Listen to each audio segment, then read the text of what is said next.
নমস্কাৰ। Hello' everyone, আশা কৰোঁ সকলোৱে ভালে আছে। আজি আমি এটা সাধাৰণ বিষয়ৰ ওপৰত কথা পাতিম। যদিও সাধাৰণ, কিন্তু এই বিষয়টোৰ যথেষ্ট গুৰুত্ব আছে। প্ৰতিটো পৰিয়ালত, প্ৰতিজন ব্যক্তিৰ জীৱনত, প্ৰতিজন যুৱক যুৱতীৰ জীৱনত এই বিষয়টোৰ গুৰুত্ব আছে। গতিকে মই অনুৰোধ কৰিম আজিৰ এই ভিডিঅ'টো আপোনালোকে সকলোকে শ্বেয়াৰ কৰিব, কাৰণ এই বিষয়টো সকলোৰে লগত জড়িত।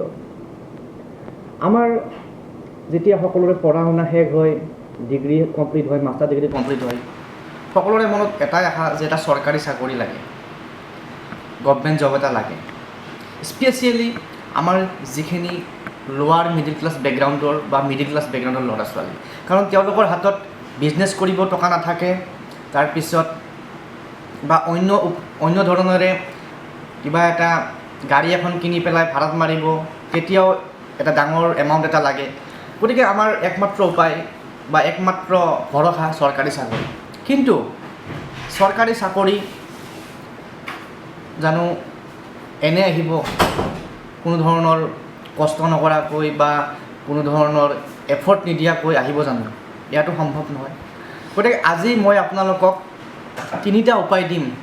এই তিনিটা উপায় যদি আপোনালোকে ফ'ল' কৰি পেলাই আপোনালোকৰ যিটো এইম, এটা গভমেণ্ট জব লাগে, গভমেণ্ট জব বুলি মই অকল যে আমাৰ ষ্টেট গভৰ্ণমেণ্টৰ চাকৰিৰ কথা কোৱা নাই। গভমেণ্ট জব বুলি কওঁতে বেংকৰেই হওক, অট'নমাছ বডিজ হওক, চৰকাৰী খণ্ডৰ যিমানবিলাক চাকৰি আছে সেই গোটেইখিনিকে সামৰি পেলাই মই কৈছোঁ। গতিকে মই আপোনালোকক তিনিটা উপায় ক'ম, আৰু এই তিনিটা উপায় যদি আপোনালোকে জীৱনত ফ'ল' কৰে, মই ভাবোঁ আপোনালোকে সকলোৱে চৰকাৰী চাকৰি পাবলৈ সক্ষম হ'ব, যদি আপোনালোকে এই তিনিটা উপায় ফ'ল' কৰে। তাৰ লগতে নিজৰ অন্য যিখিনি উপায় আছে, নিজে যিখিনি উপায় বিচাৰি পায়, সেইখিনি উপায় যাতে ফ'ল' কৰে। এতিয়া প্ৰথম কথাটো হৈছে যে নাম্বাৰ 1 যিটো উপায়ৰ কথা ক'ম মই, সেইটো হৈছে এনি টাইম এলাৰ্ট। যদি আপুনি সঁচাকৈ চৰকাৰী চাকৰি বিচাৰিছে, তেতিয়াহ'লে আপুনি এনি টাইম এলাৰ্ট থাকিব লাগিব। কেতিয়া ক'ত কেতিয়া ভেকেঞ্চি ওলায়, আপুনি এনিহাও জানিবৰ বাবে নিজকে সাজু কৰি ৰাখিব লাগিব। ফৰ এক্সাম্পল, মই এটা সাধাৰণ উদাহৰণ দিছোঁ। আমাৰ দেশত যোৱা প্ৰায় 23 মাৰ্চৰ পৰা লকডাউন আৰম্ভ হৈছে, কিন্তু আমি লকডাউন বুলি ভাবি ঘৰতে বহি আছোঁ বা ঘৰতে সোমাই আছোঁ। কিন্তু কেইবাটাও চৰকাৰী বিভাগৰ সেই লকডাউনৰ মাজতে নিযুক্তি প্ৰক্ৰিয়াৰ বিজ্ঞাপন প্ৰকাশ হৈছে। ফৰ এক্সাম্পল, আমাৰ ৰাজ্য চৰকাৰৰ যিখিনি ভেকেঞ্চি সেইখিনি আমি গম পাওঁ, কিন্তু কেন্দ্ৰীয় চৰকাৰৰ যিখিনি ভেকেঞ্চি সেইখিনি বিভিন্ন মাধ্যমত ওলায়, সেইখিনি গোটেইবিলাকৰ খবৰ আমি নাপাওঁ। আপোনালোকে এটা কথা জানি ভাল পাব যে আমাৰ লকডাউনৰ মাজতে আমাৰ যিখন এমপ্লয়মেণ্ট নিউজ ওলায় কেন্দ্ৰীয় চৰকাৰৰ পৰা, সেই এমপ্লয়মেণ্ট নিউজখনত বিভিন্ন বিভাগৰ এডভাৰটাইজ পাব্লিছ হৈছে। ফৰ এক্সাম্পল, আমাৰ গুৱাহাটীৰ সোণাপুৰত এখন নেশ্যনেল লেভেলৰ অনুষ্ঠান আছে, Lakshmibai national institute of physical education. এই অনুষ্ঠানখনত কেইবাটাও পষ্টৰ এডভাৰটাইজমেণ্ট হৈছিলে লকডাউনৰ মাজতে। তাৰপিছতে আৰু এটা কেন্দ্ৰীয় চৰকাৰৰ অনুষ্ঠান, ICCR, Indian council for cultural relations, তেওঁলোকৰো বিভিন্ন পষ্টৰ বাবে বিজ্ঞাপন প্ৰকাশ পাইছিলে লকডাউনৰ মাজতে। গতিকে এনেকুৱা বিভিন্ন অনুষ্ঠান প্ৰতিষ্ঠান আছে যিবিলাকৰ এডভাৰটাইজমেণ্ট লকডাউনৰ মাজতো তেওঁলোকে প্ৰকাশ কৰিছে। গতিকে যদি আমি চৰকাৰী চাকৰি বিচাৰোঁ, তেতিয়াহ'লে আমি নিজকে এলাৰ্ট ৰাখিব লাগিব, যাতে সকলো ধৰণৰ বিজ্ঞাপন আমি গম পাওঁ। তাৰপিছতে দ্বিতীয়টো উপায় হৈছে ট্ৰাই অল।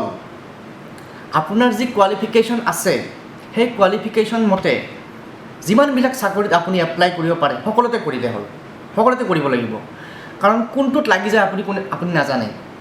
গতিকে দ্বিতীয়টো উপায় হৈছে যে ট্ৰাই অল। প্ৰতিটো ডিপাৰ্টমেণ্টৰ যিমান এডভাৰটাইজ ওলায় সকলোতে আপোনাৰ কোৱালিফিকেশ্যন অনুযায়ী আপুনি এপ্লাই কৰিব লাগিব। থাৰ্ড ভেৰি ইম্পৰ্টেণ্ট উপায় আৰু very important way to get a government job, আৰু সেই উপায়টো কোৱাৰ আগতে মই আপোনালোকক অনুৰোধ কৰোঁ যাতে যদি আপোনালোকে এই ভিডিঅ'টো প্ৰথমবাৰৰ বাবে চাই আছে বা চেনেলটো প্ৰথমবাৰৰ বাবে চাই আছে, কাইণ্ডলি চেনেলটো ছাবস্ক্ৰাইব কৰি ল'ব, কাষত থকা বেল আইকন প্ৰেছ কৰি দিব, যাতে ভিডিঅ'বোৰ ইমিডিয়েটলি পাই যায়, আৰু আজিৰ ভিডিঅ'টো শ্বেয়াৰ কৰিবলৈ নাপাহৰিব। গতিকে তৃতীয়টো উপায় হৈছে 100% প্ৰিপাৰেশ্যন। যিকোনো এটা কামত যদি আমি ছাকচেছ পাব লাগে, আমি সেই কামটোৰ প্ৰতি আমাৰ যিটো 100% ডেডিকেশ্যন আমি দিব লাগিব। গতিকে চৰকাৰী চাকৰিৰ ক্ষেত্ৰত তেনেকুৱা, চৰকাৰী চাকৰিত এটা ৰিটেন এক্সামিনেশ্যন হয়, তাত বিভিন্ন বিষয়ৰ ওপৰত চিলেবাছ থাকে। গতিকে সেই যিখিনি ৰিটেন এক্সামিনেশ্যনৰ যিখিনি টপিক, সেই টপিকখিনিৰ ওপৰত আমি নিজকে এক্সপাৰ্ট কৰিব লাগিব। আৰু এনেকুৱা আমাৰ এটা চিন্তা আহে যে চৰকাৰী চাকৰিত দুৰ্নীতি হয়, টকা নহ'লে নহয়, এনেকুৱা ধৰণৰ চিন্তা আহে। কিন্তু মই এটা কথা আপোনালোকক গেৰাণ্টি দি কওঁ, যিজন ল'ৰা ছোৱালীয়ে 100% প্ৰিপাৰেশ্যন কৰি পেলাই এটা চাকৰি পৰীক্ষাত অৱতীৰ্ণ হয়, তাৰ জীৱনত কিন্তু চৰকাৰী চাকৰি এদিন হ'লেও হ'বই, মই এইটো কথা আপোনালোকক ক'ব পাৰোঁ। কাৰণ মোৰ চকুৰ আগত মই দেখিছোঁ এনেকুৱা ধৰণৰ ল'ৰা ছোৱালী। মোৰ চকুৰ আগত মই দেখিছোঁ IIT গুৱাহাটীত চাকৰি পাইছে মোৰ চিনাকি ল'ৰা এজন। সৰুৰ পৰা বা যেতিয়া সি ডিগ্ৰী পাছ কৰে তেতিয়াৰ পৰা সি বিভিন্ন চাকৰিৰ বাবে চেষ্টা কৰি আছিল। অৱশেষত তাৰ IIT গুৱাহাটীত হ'ল প্ৰায় এবছৰমান চেষ্টা কৰাৰ পিছত। দ্বিতীয়তে মই আৰু বিভিন্ন বিভাগৰ চাকৰি পোৱা ল'ৰা ছোৱালীৰ কথা জানো। আমাৰ পষ্টেল ডিপাৰ্টমেণ্টত পাইছে মোৰ চিনাকি লগৰ ল'ৰা।